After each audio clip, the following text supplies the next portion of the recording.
yo estoy aquí para poderle dar algunas informaciones.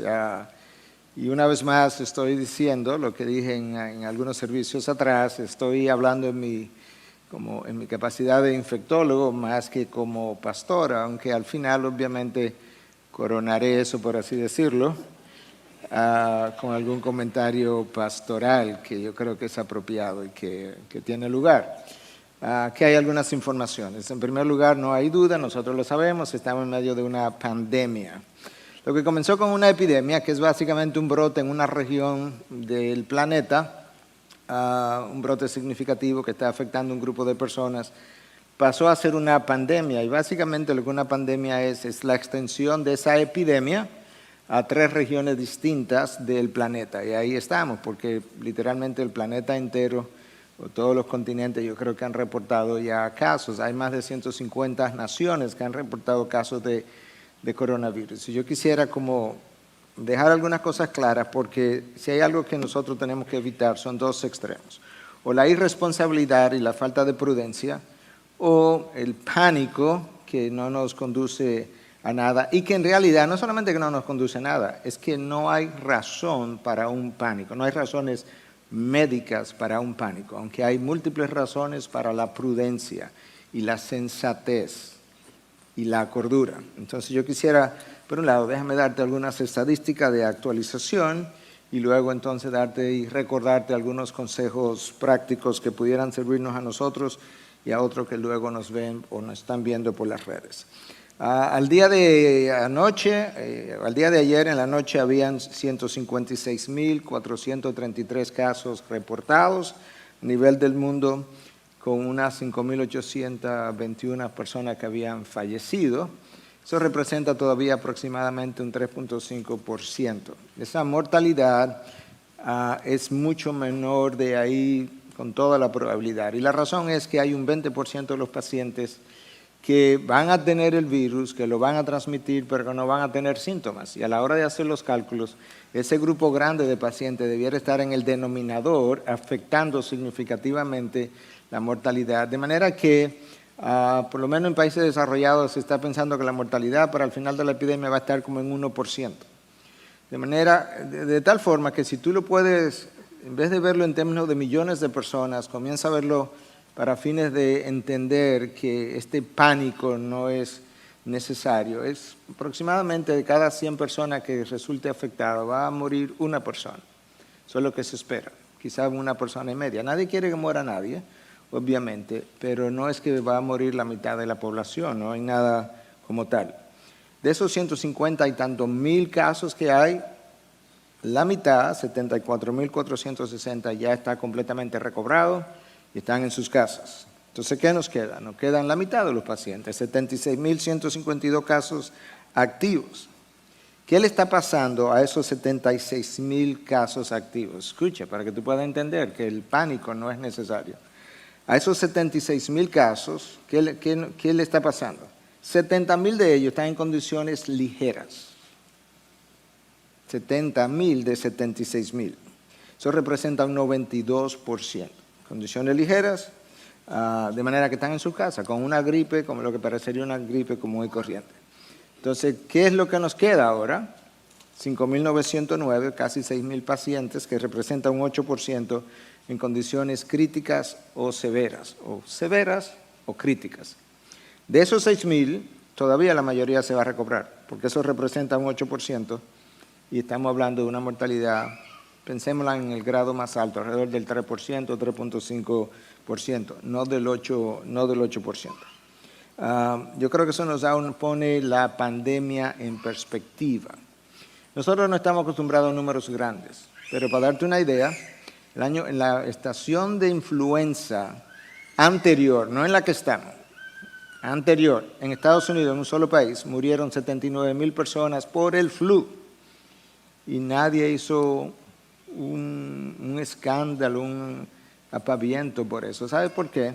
Porque estamos acostumbrados a que el flu mata a un número de personas, porque infecta a millones de personas en un solo país. Eso no dice que Estados Unidos no se preocupa anualmente por esas estadísticas. Claro que sí, por eso es que hay un gran empuje de la vacuna del flu y el tratamiento de esos pacientes, pero esto es algo que nosotros hemos visto ocurrir en una sola nación como Estados Unidos todos los años.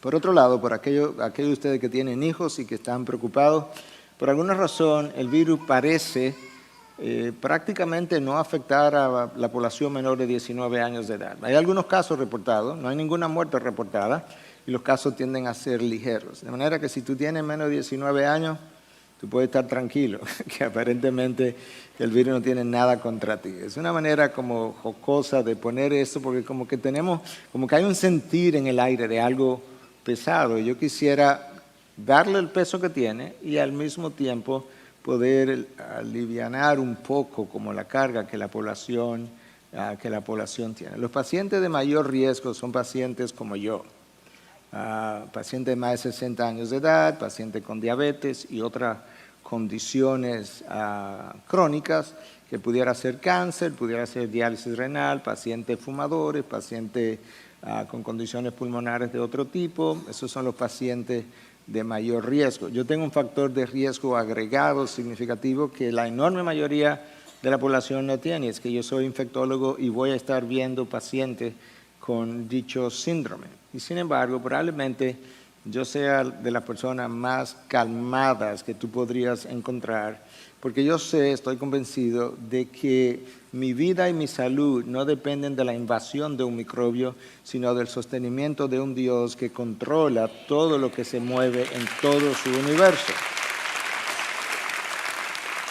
Eso no dice que no sea prudente, eso no dice que yo no vaya a tomar todas las medidas del lugar, eso no dice que nosotros como iglesia no hayamos venido tomando medidas y continuaremos tomando medidas que el pastor Héctor, cariñosamente Chacho, como le mencionamos, nos va a traer en un momento. Pero sí yo quisiera, por un lado, resaltar, enfatizar, subrayar la necesidad de ser responsables y prudentes y al mismo tiempo de no vivir con un pánico porque no existe tal necesidad.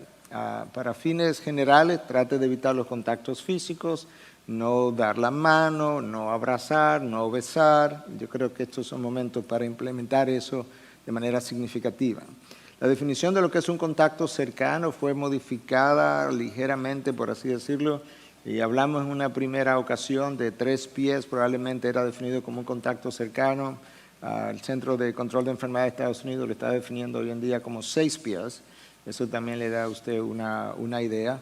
Lavado de las manos frecuente, no necesita jabón antiséptico necesariamente, el jabón de su casa, si se lava las manos bien, por lo menos por 20 segundos, sería suficiente para eliminar, ¿verdad?, lo que sería la transmisión del virus. Si usted no necesita ir a lugares aglomerados, donde hay aglomeraciones de personas, pues puede evitar y debe evitar quizás las aglomeraciones de personas innecesarias. ¿Por qué es eso? Bueno, imagínate una habitación la habitación de una casa donde tú duermes. Pon ahí dentro, esto te da una idea, esto fue una ilustración que alguien me envió ayer y que yo creo que fue dice mucho.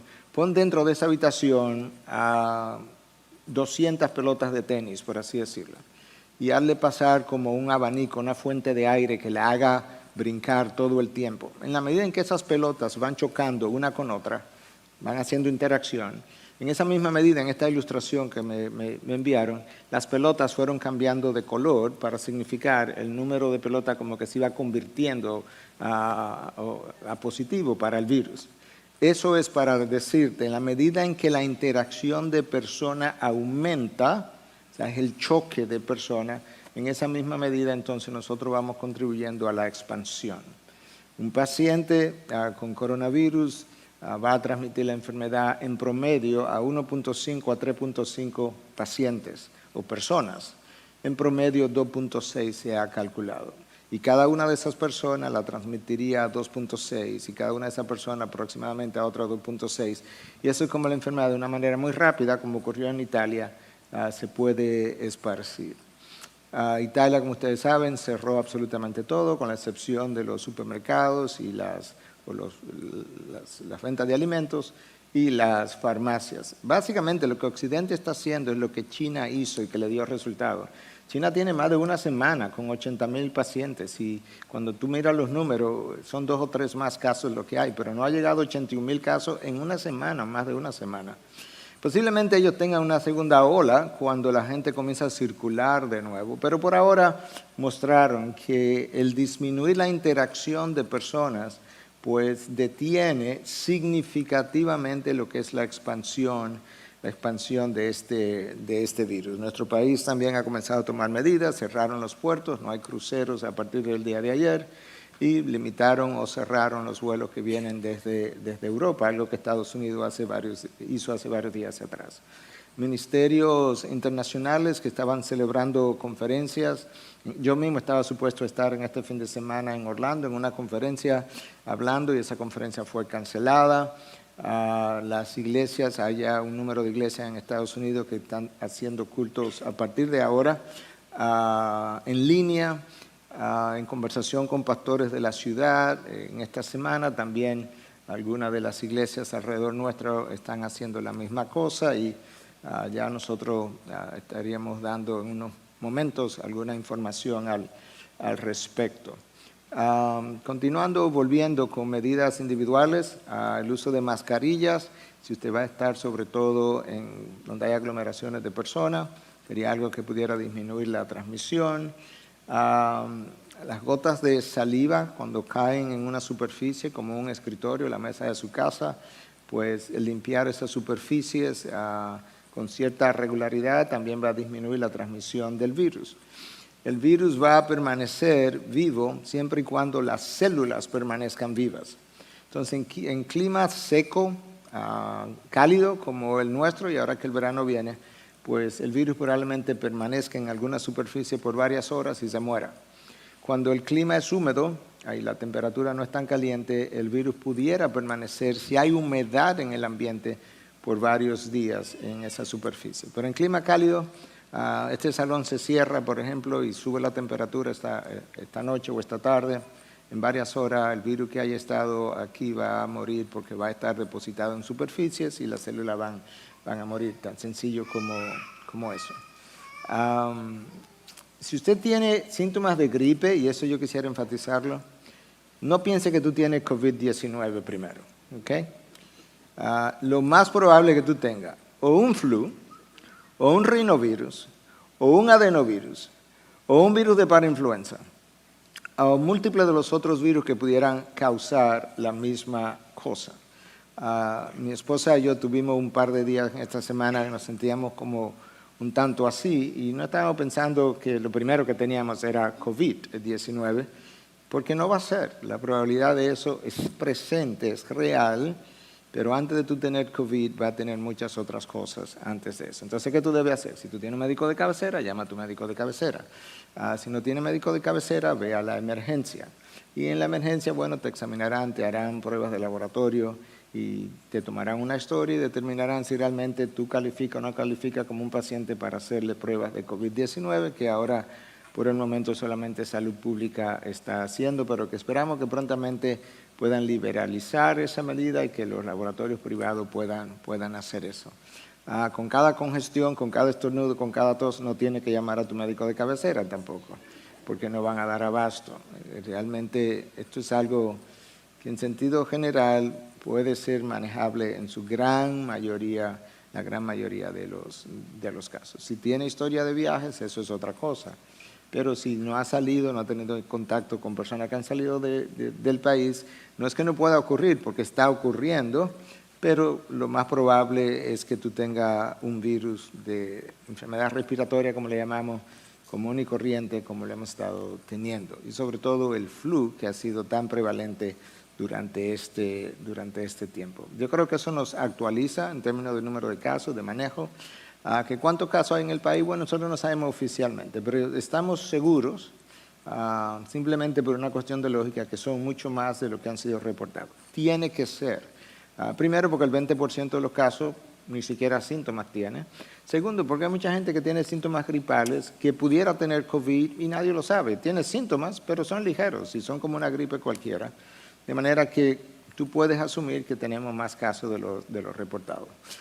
Los casos que están reportados son los casos que pertenecen a un grupo de pacientes a quienes se le ha hecho la prueba y dieron positivo. Eso es lo único que eso está revelando.